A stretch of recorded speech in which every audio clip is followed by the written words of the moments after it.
이재명 대통령은 올해 지방선거 전에 행정통합을 하지 않으면 앞으로 더 어려워질 거다 이렇게 밝히기도 했습니다. 민 의원님께서도 지금 행정통합 골든타임이라고 보십니까?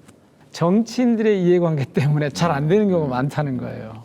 그리고 그게 차분하게 논의를 하고 있으면, 그러니까 이번 선거 끝나고 나서 하면 어렵다는 거죠. 그러니 이번 기회에 하자는 것인데, 그러면 이게 행정 절차상으로, 정치적인 절차상으로 가능하냐, 이게 핵심일 거 아닙니까? 그렇죠. 제가 사실은 검찰개혁특위위원장을 하면서 이런 일을 해봤어요. 구조개혁을 먼저 하고, 그리고 그 안에 세밀한 내용들은 하나하나 채워나가는 방식으로 하자는 거거든요.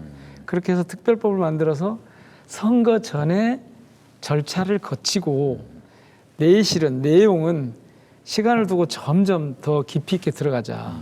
선거 이후에 통합이 되게 되면 선출된 단체장도 임기 4년을 보장을 해야 되잖아요. 4년을 보장하게 되면은 이재명 정부가 끝나버립니다.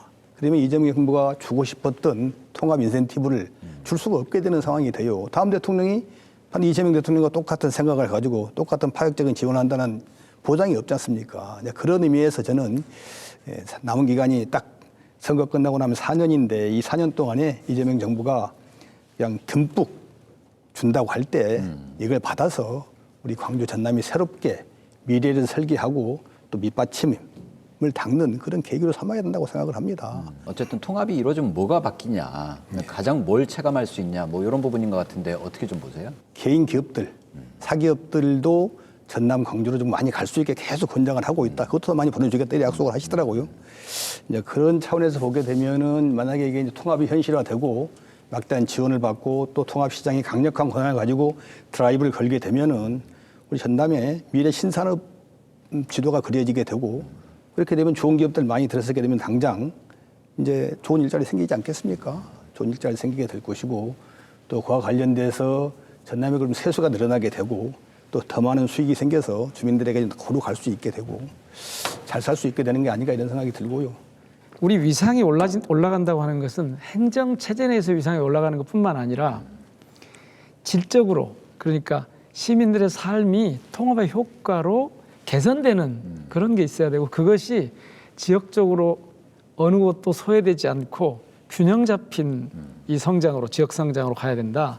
요걸 저는 특별히 좀 말씀을 드리고요. 우리 민 의원님께서는 어떠세요? 이 주민투표에 대한 요구가 아직도 있기는 한데. 다만 지금 주민투표를 실질적으로 하고 나서 이걸 하려고 하면 주민투표하는데 3개월 걸리거든요. 준비해서 끝내는 데까지 최소한 3개월이 걸려서 당연히 주민투표를 해서 주민들의 동의를 먼저 구하는 게 순서이지만 우선 시도의회의 동의를 얻어서 추진을 하고 절차적으로 시간상 불가피하니까 그러고 나서 충분히 설명드리고 동의를 구하는 과정을 거치겠습니다. 이렇게 말씀드렸습니다. 행정통합 관련해서 지난 19일부터는 주민들의 의견을 듣는 공청회가 열리고 있습니다. 꼭 네. 굳이 공청회가 아니어도 여러 의견 들으실 텐데 주 의원님 어떤 이야기들이 좀 많던가요? 행정기관이라든지 여러 가지 국가기관이나 이런 것들이 광주와 무안에 좀 집중돼 있었지 않습니까? 서부권에. 근데 이것이 계속될 게 아닌가? 그럼 동북권은 지금 지난 20여 년 동안 계속 소외돼 왔는데 그 소외가 계속되는 게 아니냐? 이런 걱정도 있고 또 아울러서 동북권이 경제적으로 좀 부유했었는데 지금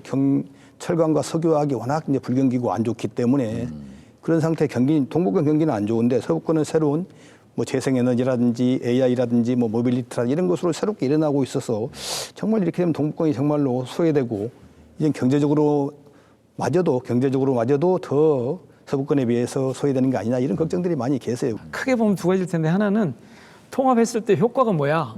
이게 1번이고요. 그렇죠. 우리 삶이 어떻게 달라져? 우리 지역이 어떻게 발전할 수 있어? 이것이고요. 두 번째가 그런데 특정 지역으로 이거 쏠리면 이건 절대 안 돼. 이 두 가지를 저는 선거 전에 가능하면 주자들이 모여서 합의하고 공약으로 이걸 반드시 내세워야 된다. 저는 그렇게 생각합니다. 신산업도 좋지만은 전통적인 재래 기간 산업, 석유화학, 철강을 제대로 경쟁력을 갖추게 살리는 것이 중요하다. 이런 말씀을 드리고 이와 관련된 탄소 중립이라든지 대전환을 정부에서 적극 지원할 수 있게 정부의 몫만 아니고 아까 말씀 통합 시에서도 일정한 정부에서 지원되는 이 자금을 기반으로 해서 살릴 수 있게 같이 좀 노력했으면 좋겠고요. 저는 그렇게 해야 될 것 같아요. 부시장이 4명이 이제 된다는 거거든요. 그렇죠. 네, 차관급 4명이 된다 그러니까 한 사람은 행정부시장, 한 사람은 동북권 담당하는 부시장, 한 사람은 서부권 담당하는 부시장, 한 사람은 광주권 담당하는 부시장. 그렇게 기능적으로 그러니까 행정 기능을 삼분하는 그런 운영 체계를 갖추는 방식으로 가야 된다. 이런 것들이 아마 앞으로 선거 과정에서 자연스럽게 등장을 하게 될 텐데요. 네.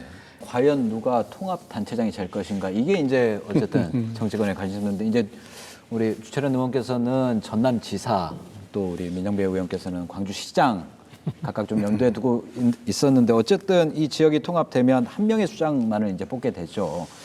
어떠세요? 이제 통합 단체장 선거에도 출마하신 것으로 뭐 마음을 굳히신 상태입니까? 어떠십니까? 통합시장이 누가 되느냐보다는 아까 말씀드린 대로 광주 전남 통합으로 인해서 소외되는 지역이 없도록 네. 또 어려운 지역이 충분히 대접받고 또 하여튼간에 배려받을 수 있는 통합이 될 수 있도록 함께 힘을 모으겠다 이런 말씀을 좀 드리고 싶습니다. 네. 통합의 효과를 가져와서 삶을 개선할 수 있도록 할 거냐, 지역을 어떻게 더 발전시킬 수 있는 역할을 할 거냐, 거기에 이제 초점을 맞춰줘야 되고 고민이 지금은 그 지점에 다 있어서 지금은 어디서 물어봐도 주철현 의원님 말씀이 정답입니다. 지금은 통합의 내실을 그리고 절차상의 하자가 생기지 않도록 힘을 모아가지고 통합을 이렇게 해나가고요. 이제 그러다 보면 자연스럽게 뭐 모르죠. 정말 경쟁하는 장에서 만날 수도 있을 텐데 그때는 또 공정하게 서로 협력해가면서 경쟁을 할 수 있는 일이 있으면 하게 되겠죠.